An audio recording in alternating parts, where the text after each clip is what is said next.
and you've wanted it to be a certain way and act a certain way and do a certain thing. Yes, I have. Okay. Now, you've also, along with that, you've had some mother issues. Again, stay with me. I'm not talking about your mother. You hear me? I'm saying that either you exalted her or you debased her. All right? But you can't do either one of those things. Where's my pretty drawing? Where's that drawing? I got it. All right here. You got to get in the middle. You know what I'm talking about? Yes, I do. You got to bring her down from the pedestal if that's what your problem is, because gods can't urinate up there. You hear me? They have a hard time urinating. So, and down here in the gutter down here, they're just walking around in it. You know, so you've got to bring your mother, and you may have worked those issues out. I'm just saying, there's a face of your mother that you have felt sorry for, that you wanted to do to bring some happiness into her life that you were incapable of doing. Are you with me? Yes, ma'am. All right. So what you've got to do is take a hold of, because you're 9 and you're so wise, Kelly, and you're so strong, and you're there all the time leading and guiding and setting an example, but you've not allowed yourself to be a little girl. All right? You have not allowed yourself to ride the tricycle.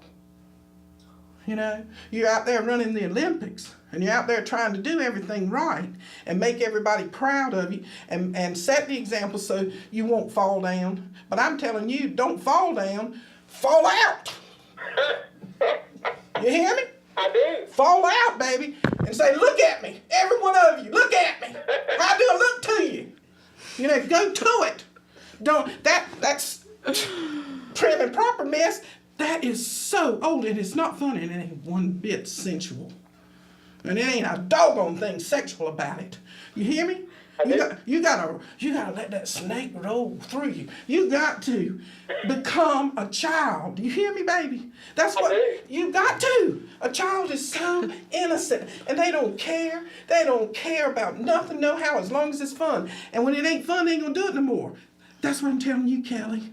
I hear you. Stop doing those things that are doggone drudgery. De-ass them. Get rid of them. You hear me? I'm getting an altar call here. Well, you ain't getting it from me, because I ain't no preacher. But I tell you one thing. I love you, darling. And I'm telling you. I'm glad that you called and that you're showing Bridget. She need to hear it. Sandy need to hear it twice. And Farron, if she'd ever wake up over there, she'd listen to something. But I'm kidding you, Farron's awake. She's got her leg propped up. But I'm saying, Kelly, you've called tonight because you want the permission to be yourself and to cut loose of that jacket that binds you. Well, this was fun. It is more than fun, baby. It feels good. I'm so glad I called in. You're terrific. You're terrific. I'm nothing but a mirror. Thank you, Kelly. Bye-bye. All right, what we got? All right. We ain't done nothing but that one book, Bridget. Pretty much. We're pretty sly, can't we? Let me see. Can we get this picture in here? Okay, take it on. Could I answer the phone? Yeah. Hello. I'm so glad to talk to you, darling, but I got to put this phone back down so the rest of the people can hear you, okay? Hold on. All right, honey, what's your name? Valerie. Valerie. Gosh, I don't meet very many Valeries. Cindy, we only know one Valerie, don't we? I think so. From a long, long time ago. Who was it? Carol's daughter. Okay, Valerie. That's a beautiful name. You got to stay with me right now and let me do a little work to you, okay? Hold on. Let me see. 6 and 5. We got a 15. We got a 20. Ooh, I hear you. And we got a 22, 25. That's a 34. And that's a 54. We got another 9. All right. Valerie. Yes, ma'am. The first thing I'm going to tell you, sweetie, because you got a lot of strength. You got an incredible strength, and you are a force to be reckoned with. You've got a strong stage presence. You hear me? You got. I know that. Okay, you got. Well, I'm telling you, I know that too, because I can feel you, sweetie. But you got to let go of the past. It's hard, but I'm trying. I know you. Okay, you're working on it. That's why you called me. Give me your birthday. 4/16/70. Hold on. 4/16/70. All right. Huh? Did you say 70 or 71? 70. 70. Okay. So 8 and 7 is 15, 19. Yeah, fine. Honey, you're an entertainer.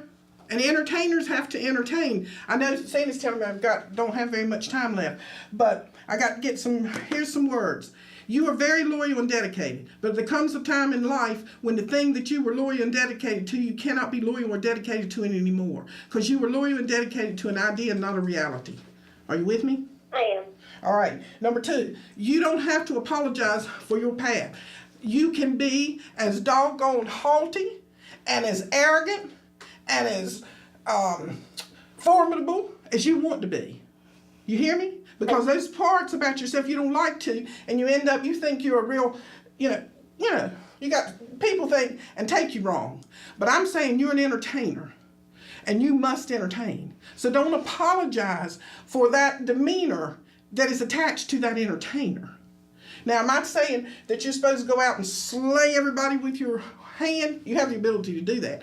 No, honey. But what you're doing, you're trying to come to terms with that it's okay to, there's that word again, I got 10 seconds, to believe in yourself. Sweetie, you're an entertainer. Your voice has got to be heard. You hear me? I do. And don't stop and don't ask anybody what you're supposed to do with your time or your life or don't even ask me. Don't believe me.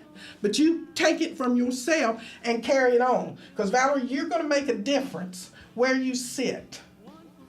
You hear me? I do. Where you sit, baby. Stop filling your head with all these things, all these other things. You take and you put one foot in front of another and you walk to that kitchen and get you whatever